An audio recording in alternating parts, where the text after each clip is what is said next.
What's up, guys? So, ayan, samahan nyo ako magluto ng garlic shrimp. So, nilabas ko na yung lahat ng mga ingredients. So, nakita nyo, nilabas ko na yung shrimp, yung butter, tapos inaayos ko na lahat. Ngayon, naghahanap ako dyan ng garlic. And nilabas ko na lahat ng mga ingredients natin. So, dinagdagan ko na rin na Sprite. At ngayon, kailangan ko muna magsaing bago tayo magluto. Ayan, nakita nyo naman, nagsasaing na ako. Siyempre, mekos-mekos, linis-linis. Tapos, ayan, saing na. Ay, so, ayan nga, inugas ko muna yung shrimp. Tapos, ngayon, next natin gagawin, ay maghihiwa tayo ng garlic. Ayan, nakita nyo naman, paano bilis. Ang bilis ko maghiwa, di ba? Nakita nyo? Bilis-bilis.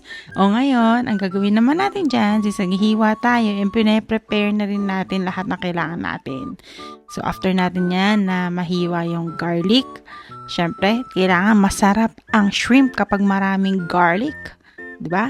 Sige, tuloy mo yan, girl. Hiwa lang ng hiwa. Di ka ba titigil? Tuloy mo lang. Sige pa. Pagod na ka magsalita dito. Kailan mo tatapos yan? Ayun, patapos na sa wakas naman. Talaga naman. Ngayon, tapos na tayo maghiwa ng garlic. Ang gagawin naman natin ay prepare na ang the rest. Siyempre, dahil lulutuin na natin, unahin natin ng butter. Diba? Butter, lusaw-lusaw. Akala mo magaling, diba? Pero naka-live pa ako dyan sa TikTok, diba? Sige, hulay mo lang, girl. Hanggang sa malusaw ang butter. Tapos next, lalagyan na natin yung garlic. Tapos, yan, mekos-mekos, ikot-ikot mo lang. Tapos, lagyan na natin yung shrimp. Siyempre, meron, naka times 10,000 para bumilis. Tapos, ngayon, lagyan natin yung Sprite. Yan ang papasarap.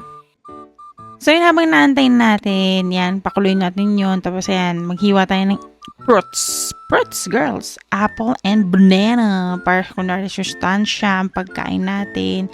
Tapos, yan, babalikan natin yung niluto natin at luto na siya. Ang bilis lang, di ba?